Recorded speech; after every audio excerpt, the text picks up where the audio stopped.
kaibigan! Good morning! Welcome dito sa bahay namin mga kaibigan ko.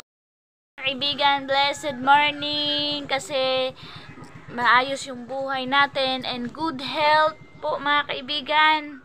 Wala po tayong ibang maipasalamat kay God kundi yung pag-guide niya always, pagbantay niya always sa atin sa pagtulog hanggang sa pagising, and then sa ating katawan mga kaibigan, malayo sa sakit. Ganun po, masaya na po tayo doon mga kaibigan. And then kagagising ko lang and galit na si Durong Junjun mga kaibigan kasi matagal ako nakatulog. Sobrang pagod talaga ako mga kaibigan. Yung stress ko po sa nangyari sa binili namin na Hardiplex mga kaibigan, plyboard, sa nakita nyo sa update ko sa vlog ko mga kaibigan, sobra talaga yung iyak ko nun. Hindi ko nang lahat kinuha mga kaibigan yung video, tinanggal ko na yung iba. Grabe, hindi siguro kapag mapanood nyo yun mga kaibigan yung iyak ko na tinanggal ko, baka din sobrang malungkot kayo mga kaibigan kasi grabe talaga yung nangyari. Nakita ko lahat kung ano yung nangyari sa binili namin. Kaya ngayon mga kaibigan, i-separate namin siya siguro ngayon kasi sobrang basa talaga yung Hardiplex mga kaibigan. Kailangan namin patuyuin, and then medyo hupa na talaga dito mga kaibigan. Iwan ko kung babalik pa ba si tubig baha or hindi na.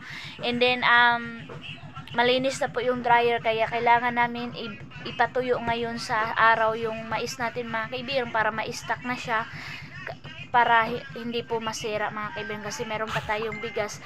Ipaano na lang natin siya mga kaibigan, yun bang ipagiling na lang natin mga kaibigan kapag wala na tayo, pang emergency lang yung mais mga kaibigan. And then hindi ko pala nasabi yata sa vlog ko, Ate Doc, sorry, kasi si Ate Doc mga kaibigan from US, nakabigay po siya ng malaking tulong mga kaibigan na mabili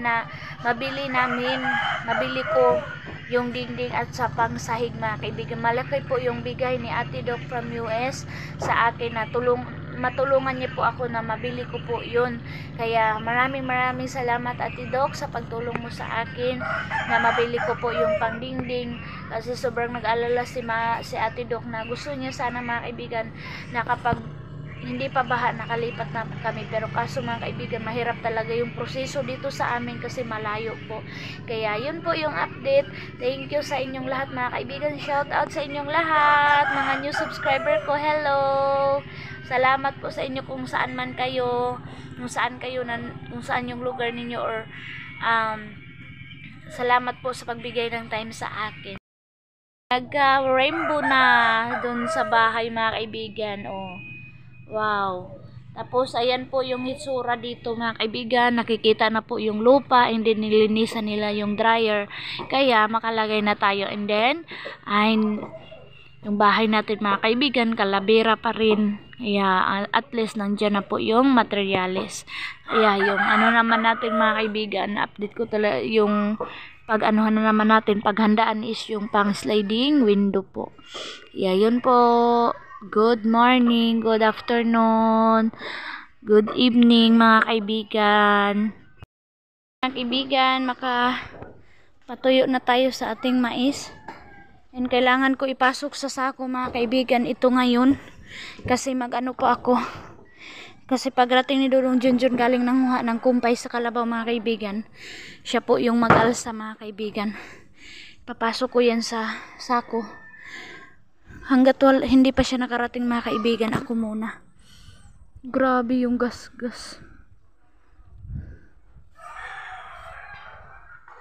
Basa talaga siya mga kaibigan.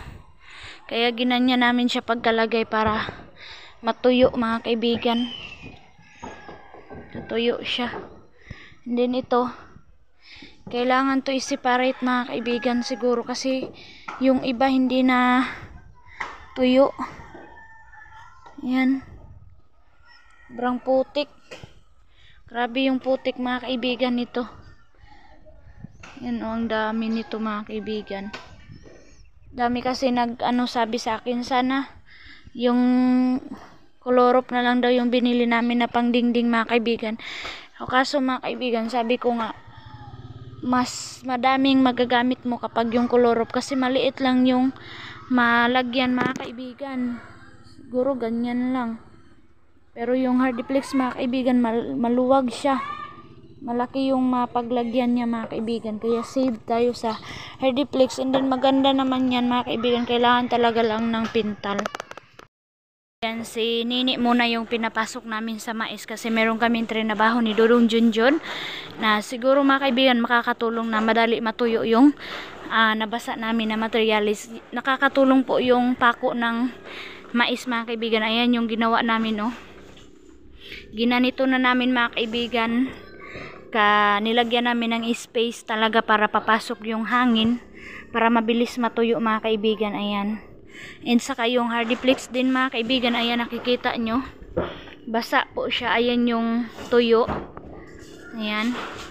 Kaya ginanon pa rin namin mga kaibigan, ginamitan din namin ng pako ng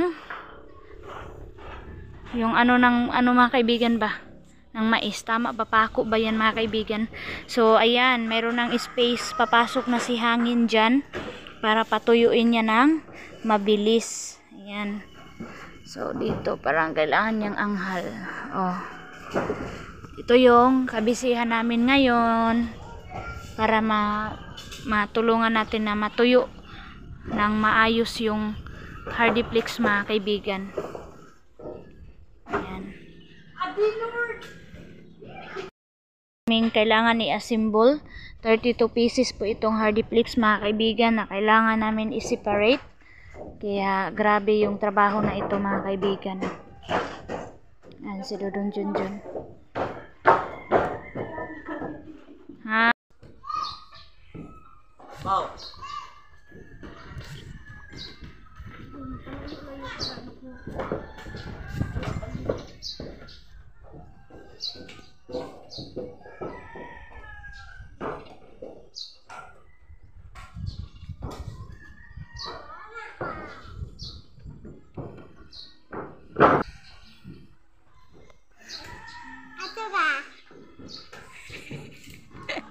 Si Upaw. Ato ba? Ala.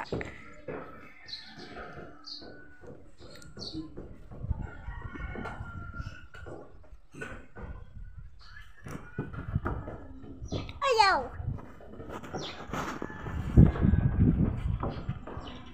Udah. Kita. Mana mata? Ay, mata ako.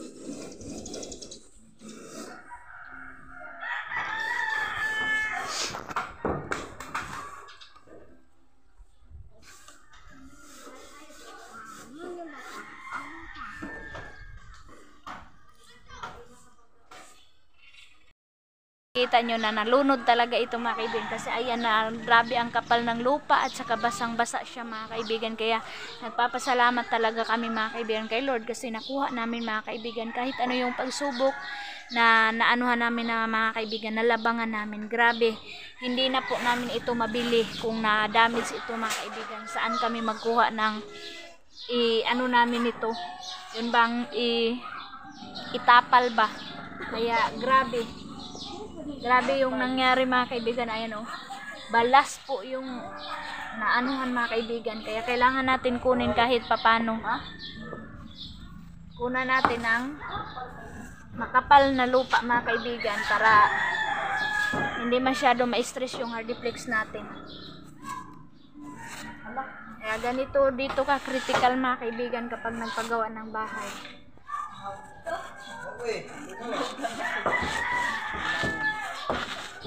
Ayan, linisan ko muna mga kaibigan, sobrang busy namin na yun na day. Yung mga kaibigan dito sa aming ginagawa dito sa pabahay natin dito sa Agusan Mars. Thank you kaibigan. Ayan, paalis na kami. Travel na naman tayo mga kaibigan para maihatid ko yung kapatid ko. Pauwi doon kay mama ko mga kaibigan kasi bago siya uwi doon sa Butuan mga kaibigan, punta muna siya kay mama para madalhan si mama ng isda mga kaibigan kasi mayroong binigay sa neighbors namin na isda para madalhan niya doon kay mama.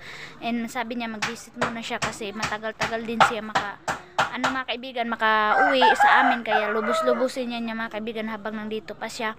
And then March mga kaibigan, birthday ni mama ko.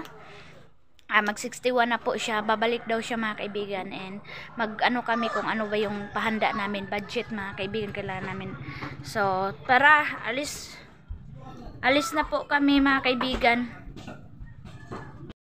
Ang pambot natin mamaya next vlog natin mga kaibigan, makikita nyo yung pambot namin, iparenovate na po namin kaya para po ma-safe na tayo kasi medyo nabutas-butas na po yung pambot natin mga kaibigan and grabe yung namin kabaka gabi mga kaibigan sa pambot ni Papa kasi wala sila Papa mga kaibigan, hinintay nila yung sliding window doon sa bayan ng Lapas kaya hindi sila nakauwi mga kaibigan kasi brand out doon, hindi siguro naka-charge si mama and then hindi siya naka-claim sa padala ni Ate Aileen para pangbayad ng sliding window and then kinuha namin itong makina yung pambot ni Papa mga kaibigan para maanuhan namin ng tubig kapag umulan mga kaibigan. So tapos na po napakain ni Dudong Junjun yung kalabaw, nakakumpay na yung manok, napakain na and then yung baboy. So ayan, travel na tayo mga kaibigan.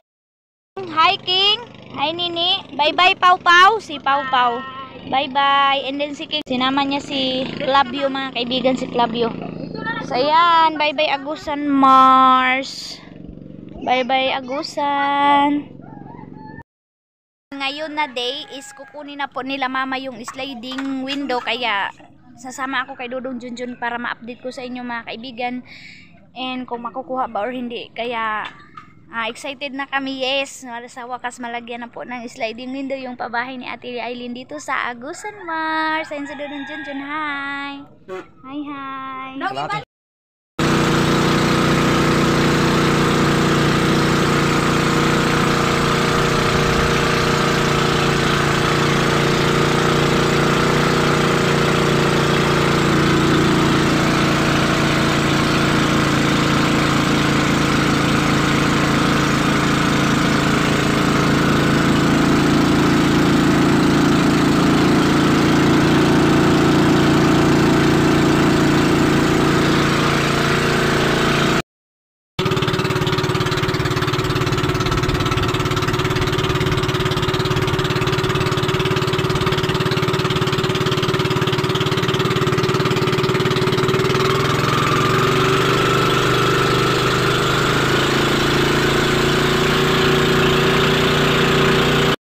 Mga kaibigan, grabe ang ulan, basang-basa talaga kami mga bata. Ayan. Si Nini din mga kaibigan nabasa sa ulan. Grabe ang lakas ng ulan mga kaibigan, amihan pa talaga. Mayroon ng balita mga kaibigan na amihan pa. And then malakas yung hangin, malakas yung ulan kaya naranasan namin dito ngayon.